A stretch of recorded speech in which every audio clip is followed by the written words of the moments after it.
അതാണ് ചോദിച്ചത്. രണ്ടാം റൗണ്ടിലും മൂന്നാം റൗണ്ടിലും രാഹുൽ മാങ്കൂട്ടത്തിൽ കുതിക്കുന്നു. 1128 വോട്ടിന്റെ ലീഡ്. പാലക്കാട് 1128 വോട്ടിന് ലീഡ് ചെയ്യുന്നു.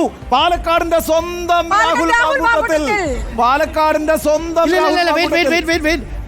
ആദ്യം മൂന്നാമത്തെ റൗണ്ടിൽ 708 അനുനിമിഷം മാറുന്ന കണക്കുകളാണ് പാലക്കാട് മുനിസിപ്പാലിറ്റിയിൽ നിന്ന് വരുന്നത്. പക്ഷേ ഒരു കാര്യം, രണ്ടാം റൗണ്ടിലും മൂന്നാം റൗണ്ടിലും രാഹുൽ മാങ്കൂട്ടത്തിലാണ് ലീഡ്. അതെ, രണ്ടും മൂന്നും റൗണ്ടുകൾ UDF ലീഡ് ചെയ്യുന്നു. പ്രവചനാതീതമായ ഒരു മത്സരത്തിൽ ഇതാ UDFന്റെ പ്രവചിച്ച മത്സരത്തിൽ രാഹുൽ മാങ്കൂട്ടത്തിൽ ലീഡ് ചെയ്യുന്നു. മുനിസിപ്പാലിറ്റിയിൽ UDFന്റെ കുതിപ്പ് ആരും പ്രവചിച്ചില്ല എന്നതാണ് വസ്തുത.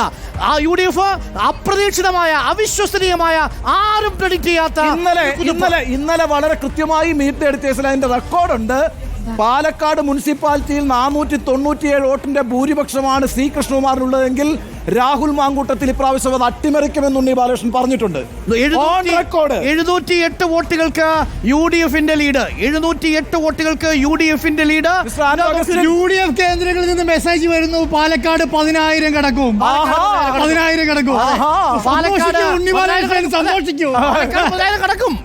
പാലക്കാട് നേരത്തെ UDF അവകാശപ്പെട്ടിരുന്നത് 10-നും 12-നും ഇടയ്ക്കുള്ള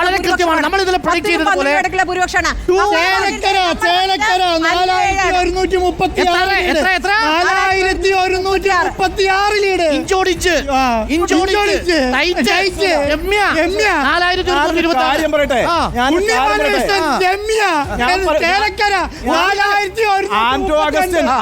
ഒരു കാര്യം പറയട്ടെ, ഈ ചേലക്കര 28 വർഷമായിട്ട് നിൽക്കുന്ന കോൺസ്റ്റിറ്റ്യുവൻസി ഇടപെടല്ലേ, ആ കോൺസ്റ്റിറ്റ്യുവൻസിയിൽ അവിടെ പിന്നെ UR പ്രദീപ് ജയിക്കുമെന്ന് പറയാൻ വലിയ ബുദ്ധിയൊന്നും വേണ്ട.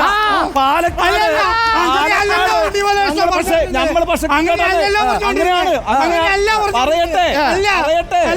അങ്ങനെയാണ് പറയുന്നത്.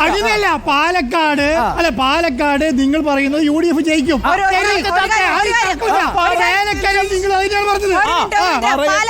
പാലക്കാട് കഴിഞ്ഞ തവണ NDA 4340 വോട്ടിന്റെ ലീഡ് നേടിയിരുന്നിടത്താണ് ഇപ്പോൾ 708 വോട്ടിന്റെ ലീഡ്.